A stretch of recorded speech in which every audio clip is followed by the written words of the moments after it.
ஓம் அமிர்தீஸ்வரிய நமக. ஓம் நம சிவாயா. நாம போன வீடியோவில் குரு கீதை புத்தகத்தோடைய முதல் 25 ஸ்லோகங்களை பார்த்தோம். இன்னைக்கு 26வது ஸ்லோகத்திலேருந்து பார்க்க போகிறோம். சரிங்களா? ஸோ இது வரைக்கும் வந்தது ஒரு இன்ட்ரோடக்ஷன் பார்ட் மாதிரி தான் இந்த புக்குக்கு.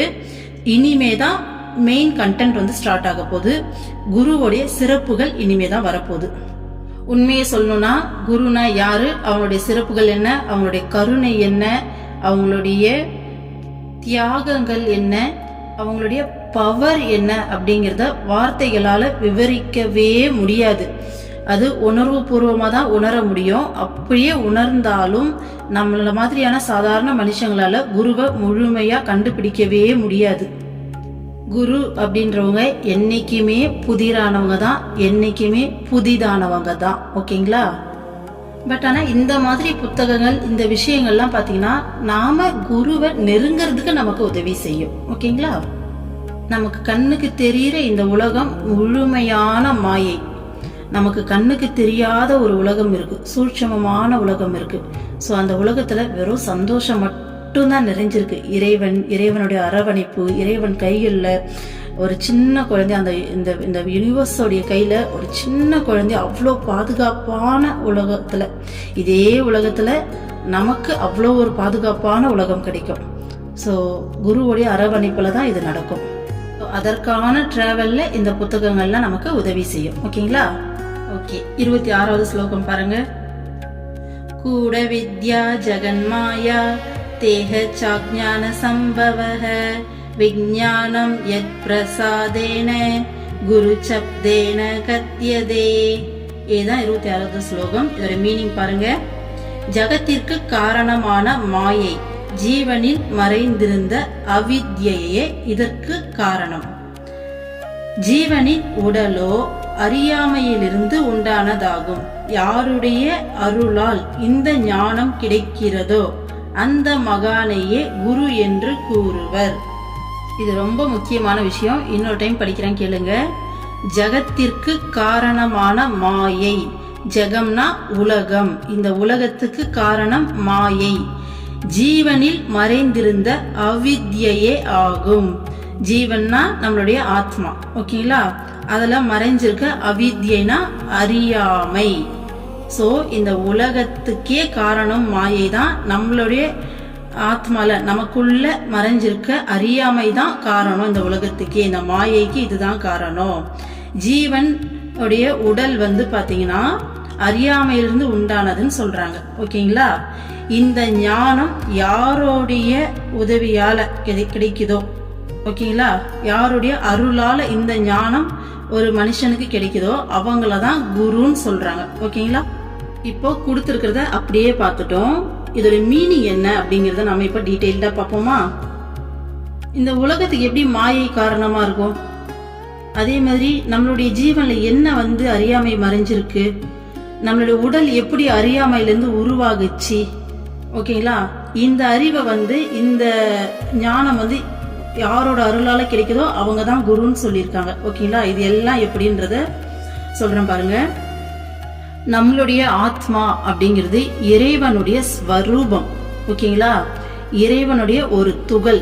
இப்போ இறைவன் அப்படிங்கிறவர் ஒரு பேரொளின்னு வச்சுக்கோங்க. அதனுடைய ஒரு சின்ன ஒளி துகள் தான் நம்மளுடைய ஆத்மா. அப்போ நாம வேற, இறைவன் வேற கிடையாது. இப்போ ஒரு கடல் பரவி இருக்கு இல்லையா, அவ்வளவு பெரிய கடல்ல ஒரு சின்ன டம்ளர்ல தண்ணி நம்ம எடுக்கிறோம்னு வச்சுக்கோங்களேன். ஸோ அதுதான் நம்ம பாடி, அந்த டம்ளர் தான் நம்ம பாடின்னு சொல்லி வச்சுக்கோங்க, நம்மளுடைய உடல். ஓகேங்களா? இப்போ அந்த உடம்புக்குள்ள இருக்க அந்த ஆத்மாவும் வெளியில இருக்க அந்த பேரொலியும் வேற வேற கிடையாது, ரெண்டுமே ஒண்ணுதான். கடல்ல இருந்து எப்படி அந்த டம்ளர்ல எடுத்த அந்த தண்ணி வேற இல்லையோ, ரெண்டுமே ஒண்ணுதானே. இப்ப கடலுக்குள்ள திரும்ப ஊத்திட்டோம்னா நம்மளால டிஃபர் பண்ண முடியுமா? இது இந்த தண்ணி தான் நான் எடுத்தது அப்படின்னு சொல்லிட்டு உள்ள கலந்துரும்ல. ஸோ அந்த மாதிரி எல்லாமே இங்க ஒண்ணுதான். நாம வேற, இறைவன் வேற கிடையாது. ஸோ எல்லாமே ஒண்ணுதான். அப்படி இருக்கும்போது எப்படி நம்ம இறைவன் கிட்ட இருந்து பிரிஞ்சு இப்படி இருக்கும்? நம்மளுடைய மனம்தான் நம்மளை இறைவன் கிட்ட இருந்து பிரிச்சு வச்சிருக்கு. நம்ம மனசுக்குள்ள பற்று, நான் அப்படிங்கிற அகங்காரம், என்னோடது அப்படிங்கிற உணர்வு, ஓகேங்களா, முற்பிறவிகளில் ஏற்பட்ட இந்த வாசனைகள் இது எல்லாத்தையும் நம்ம நீக்கிட்டோம் அப்படின்னா அங்க மிச்சம் இருக்கிறது இறைவனுடைய பியூர் ஃபார்ம் மட்டும்தான். இப்போ நம்ம ஒரு உடல் எடுக்கிறோம், இந்த உடல்ல இருந்து வெளியில போகும்போது நம்ம இந்த எந்த ஒரு விஷயமும் இல்லாம வெளியில போனோம் அப்படின்னா நாம இறைவன் கூட இறைவனா கலந்துருவோம். ஆனா நம்ம மனசுக்குள்ள ஆசைகள் இருக்கு, ஓகேங்களா, பற்று இருக்கு, நிறைய விஷயங்கள் பாத்தீங்கன்னா இருக்கு, விருப்பு வெறுப்பு, இந்த விஷயங்களுக்காக தான் ஒரு ஆத்மா திரும்ப இன்னொரு பிறவி எடுக்குது. மனமற்ற நிலை எப்படி இருக்குன்னா அந்த பேரமைதி பேரானந்தம் தான். ஒரு ஒரு 10 செகண்ட் உங்க மனசுல எந்த ஒரு எண்ணமும் இல்லாம அமைதியா கவனிச்சு பாருங்களேன், உங்களுக்கு எவ்வளவு நிம்மதியா இருக்கு அப்படின்னுட்டு. இந்த மனம்தான் இந்த உலகத்தையே உருவாக்கி வச்சிருக்கு. ஜீவனின் உடலோ அறியாமையிலிருந்து உண்டானதாகும்னு சொல்லியிருக்காங்க. எப்படி அறியாமையிலிருந்து உண்டாகுது? இறைவன் மட்டும்தான் உண்மை, அந்த பேரமைதி பேரானந்தம் அந்த பிரம்மம் அது மட்டும்தான் உண்மை அப்படிங்கிறது தெரியாம இந்த உலக விஷயங்கள்ல நமக்கு இருக்கக்கூடிய விருப்பு வெறுப்புகளால தான், நமக்கு அந்த ஆசைகளால தான் அடுத்த பிறவிங்கிறது எடுக்கிறோம், ஓகேங்களா. அந்த மனதினுடைய அந்த வாசனைகளுக்காகவும் அந்த ஆசைகளுக்காகவும் தான் ஜீவன் என்ன பண்ணுது, இன்னொரு பிறவி எடுக்குது, ஓகேங்களா. அப்போ அது அறியாமை தானே. ஸோ இறைவன் தான் உண்மை அப்படிங்கிற அந்த அறியாமை, அந்த அறிவு இல்லாம அறியாமையால தானே நம்ம அந்த மனசோடைய ஆசைக்காக மீண்டும் மீண்டும் பிறவி எடுத்துட்டு இருக்கோம். பிறவின்றது ஒரு உடல் எடுக்கிறது, திரும்ப ஒரு உடல் எடுக்கிறது இல்லையா. ஸோ அதுதான் ஜீவனுடைய உடல் அறியாமையிலிருந்து உண்டானது. ஏன்னா அது அறிஞ்சிருச்சு, எது உண்மைன்னு அறிஞ்சிருச்சுன்னா அங்க உடல் எடுக்காது, எடுக்க வேண்டிய அவசியம் கிடையாது, இறைவனோட போயிட்டு ஐக்கியமாயிடலாம், சரிங்களா. ஸோ அதுதான் சொல்றாங்க, ஜீவனுடைய உடல் அறியாமையிலிருந்து உண்டானதாகும், ஓகேங்களா. அதே மாதிரி ஜீவன்ல மறைஞ்சிருக்கிறது அறியாமை தான், அவித்யை அப்படின்னா அறியாமைன்னு அர்த்தம், ஓகேங்களா. ஸோ நமக்குள்ள தெரியாம அவித்யை அறியாமை மறைஞ்சிருக்கு, ஓகேங்களா. அதனால ஜகத்திற்கு காரணமான மாயைன்னு சொல்றாங்க. அப்ப இந்த உலகத்துக்கே காரணம் மாயை தான். எப்படி மாயை இந்த உலகத்துக்கு காரணம்? மேக்சிமம் உங்க எல்லாருக்கும் லா ஆஃப் அட்ராக்ஷன் தெரியும்னு நினைக்கிறேன். அதுல சொல்லியிருப்பாங்க, நம்ம மனசுக்குள்ள என்ன நினைக்கிறோமோ என்ன உருவாக்குறோமோ அது இந்த பிரபஞ்சத்துல உருவாகும் அப்படிங்கிறது யூனிவர்ஸோடைய லா, ஓகேங்களா. அப்போ இன்னைக்கு நாம கண்ணில் பார்க்கக்கூடிய ஒவ்வொரு விஷயமும் ஒரு மனசுல இருந்து உருவானதுதான். இந்த உலகமே ஒரு மாயை, இங்க அந்த பரபிரம்மம் மட்டும்தான் உண்மை, ஓகேங்களா. நமக்குள்ள இருக்க அந்த இறைவனுடைய ஆத்மஸ்வரூபமும் இறைவனும் ரெண்டுமே இறைவன் தான். ஸோ இறைவனை தவிர பிரம்மத்தை தவிர இங்க எதுவுமே உண்மை கிடையாது, எல்லாமே மாயை, ஓகேங்களா. உங்களுக்கு ஒரு சின்ன மெடிடேஷன் கொடுக்கலான்னு தோணுது இந்த டைம்ல. ஸோ இந்த டைம்ல இதை நம்ம பண்ணனா ரொம்ப நல்லா இருக்கும், ஓகேங்களா. வீடியோவை அப்படியே பாஸ் பண்ணிட்டு உங்களுக்கு ஒரு கம்ஃபர்டான இடத்துல போயிட்டு உட்காந்துக்கோங்க. உட்காந்தாச்சா? ஸோ முதுகு தண்டை நேரா வச்சுக்கோங்க, கைகள் சின்முத்திரையோ அல்லது கைகள் கோர்த்த நிலையிலேயோ வச்சுக்கோங்க, ஓகேங்களா.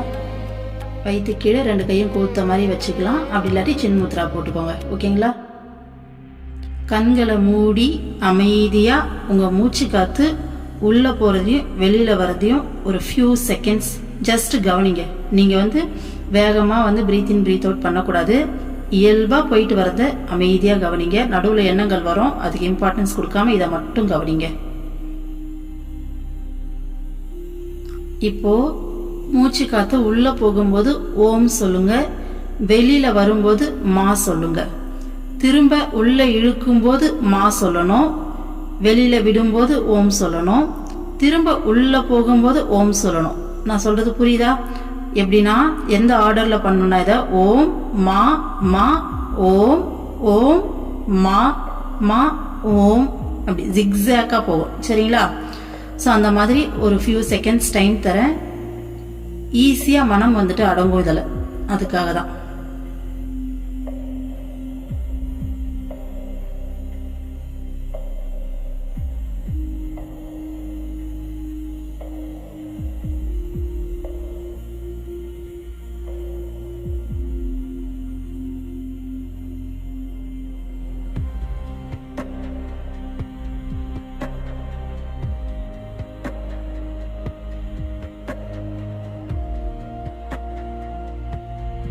இப்போ நீங்க ஆழ்ந்த அமைதியில் இருக்கீங்க. ஆழ்ந்த அமைதியில் ரொம்ப ஆழ் நிலையில் இருக்கீங்க. உங்கள் மனம் ஆழ் நிலையில் இருக்குது, அமைதியாக இருக்குது, பேரமைதியை உணருது. இப்போ உங்கள் உடல்ல இருந்து உங்களுடைய ஆன்மா வெளியில் வருது. ஓகேங்களா? வெளியில் வர மாதிரி கற்பனை பண்ணிக்கோங்க. ஸோ வெளியில் வந்து அது ஒரு இடத்துல தனியாக நின்றுட்டுருக்கு. ஸோ அந்த ஆன்மாவை சுற்றி ஒரு 5 சங்கிலிகள் கட்டப்பட்டிருக்கிறதா வந்து கற்பனை பண்ணிக்கோங்க. ஸோ உங்களுடைய ஆன்மாவும் உங்கள் உடல் ரூபத்திலேயே அப்படியே கற்பனை பண்ணிக்கோங்க. ஸோ அது வந்துட்டு ஒரு 5 சங்கிலிகளால் கட்டப்பட்டு அங்கங்கே சுற்றி 5 தூண் இருக்குது, அதில் கட்டி வச்சுருக்காங்கன்ற மாதிரி கற்பனை பண்ணிக்கோங்க. இப்போ நாம் இந்த 5 சங்கிலிகள்லேருந்து வெளியில் வர போகிறோம். ஓகேங்களா? முதல் சங்கிலி உங்களுடைய பாஸ்ட்ன்னு சொல்லிட்டு ஒன்று இருக்கும் இல்லையா? உங்களுடைய கடந்த கால நினைவுகள் எல்லாத்தையும் இப்போ நீங்கள் விட போகிறீங்க. ஸோ ஒரு சங்கிலியை கட் பண்ணி உங்களை விட்டு ரிலீஸ் ஆகிறதா கற்பனை பண்ணிக்கோங்க. இப்போது உங்கள் மனசில் கடந்த கால எண்ணங்கள்னு சொல்லி எதுவுமே இல்லை. நீங்கள் ரொம்ப லேசாக உணர்றீங்க.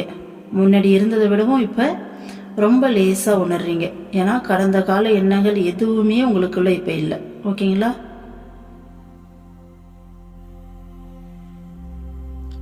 அந்த உணர்வை அனுபவிங்க.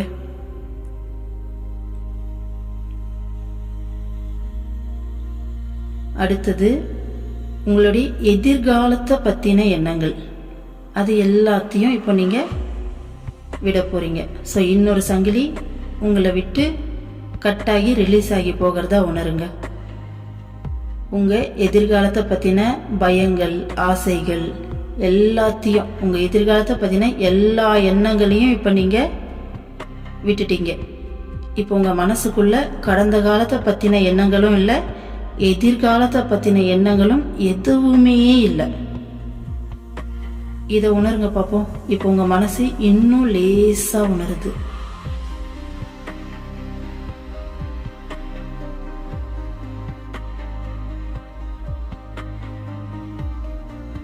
இப்போ அடுத்தது நான் அப்படிங்கிறதுக்கு நீங்கள் ஒரு டெஃபினேஷன் வச்சுருப்பீங்க இல்லையா? நான் கவிதா, எனக்கு வந்து பார்த்திங்கன்னா இத்தனை பசங்க, எனக்கு இந்த வீடு இருக்குது, நான் இதை படிச்சிருக்கேன் எப்படின்னு சொல்லிட்டு நான் அப்படிங்கிற விஷயத்தில் இந்த உடலை வச்சு ஒரு உணர்வுகள் வச்சுருப்பீங்க இல்லையா?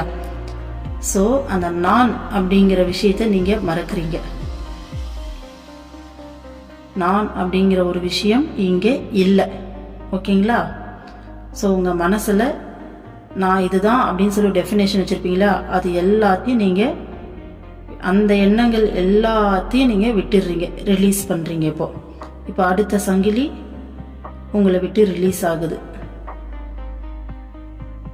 கற்பனை பண்ணுங்க, உங்கள் மனசு இன்னும் ரொம்ப லேசாக உணருது.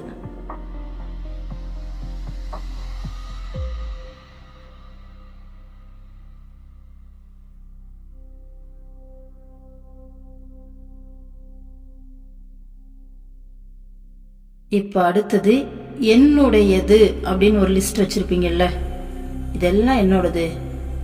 மனிதர்களாக இருக்கட்டும், என் புருஷன், என் பிள்ளைங்க, சும்மா கொஞ்ச நேரத்துக்கு தான். நீங்கள் இந்த உணர்வை அனுபவிச்சு பாருங்கள். சரிங்களா? பயப்பட வேண்டாம்.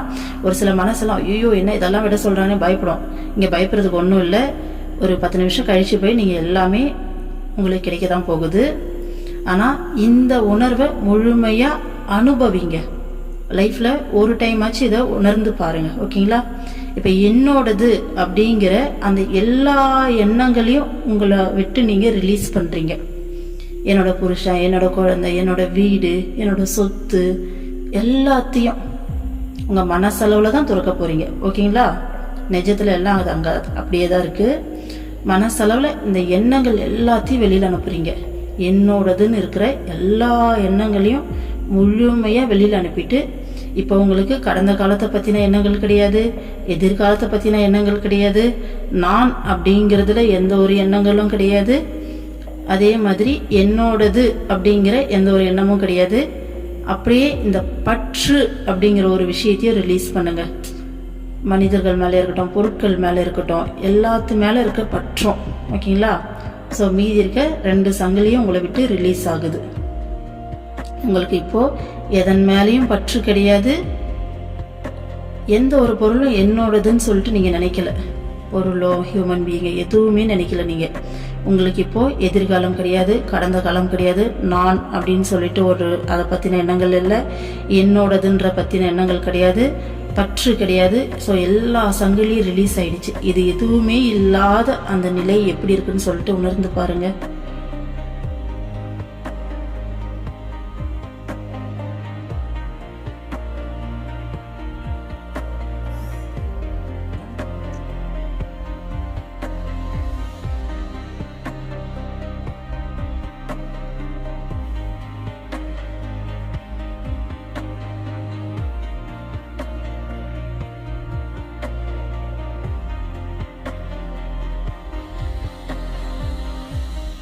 இப்போ நீங்கள் ஒரு பியூரான ஆத்மா நிலையில் இருக்கீங்க.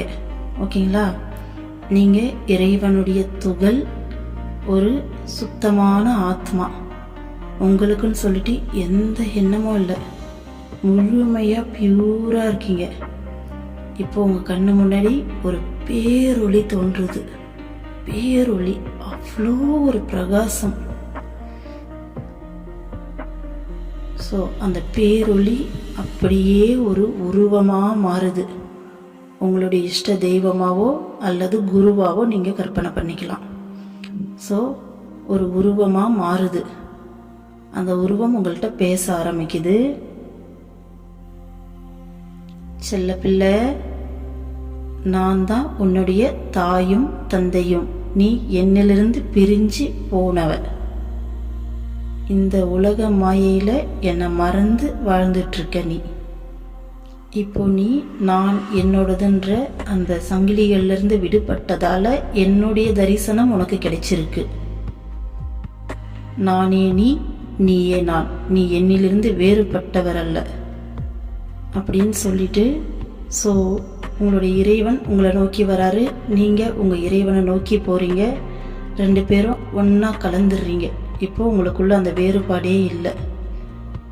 இந்த நிமிஷம் உங்களுக்கு பேரானந்தம், பேரமைதி, பேரமைதி.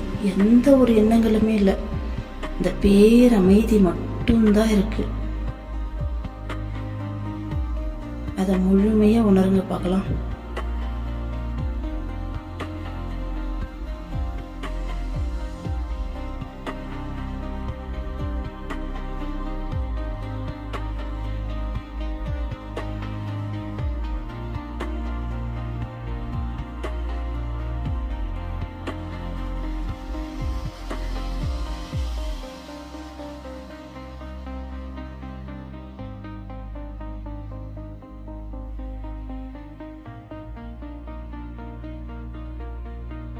இப்போ நீங்கள் உங்களுடைய ஆத்மா மறுபடியும் நீங்கள் உட்கார்ந்துருக்க இடத்துல உங்கள் உடலுக்குள்ள வருது.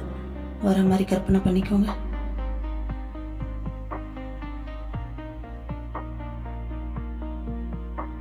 ஸோ நீங்கள் உணர்வு நிலைக்கு வரீங்க. உங்களுடைய 2 கைகளையும் தேய்ச்சி கண்ணில் ஊற்றிட்டு உங்களுடைய 2 கைகளையும் பார்த்து அதில் உங்களுடைய குருவோடைய இஷ்ட தெய்வத்தோடைய வடிவத்தை பார்த்துட்டு நீங்கள் மெடிடேஷனை முடிச்சுக்கலாம். நீங்கள் இந்த உணர்விலேயே அப்படியே கண்டினியூ பண்ணுங்கள். நான் இந்த வீடியோவை இதிலேயே முடிக்கிறேன். இன்றைக்கி ஒரே ஸ்லோகம் தான் பார்த்துருக்கோம். நாளைக்கு அடுத்தடுத்து பார்க்கலாம். ஓகேங்களா? ஓம் அமிர்தீஸ்வரி நமக. ஓம் நம சிவாய.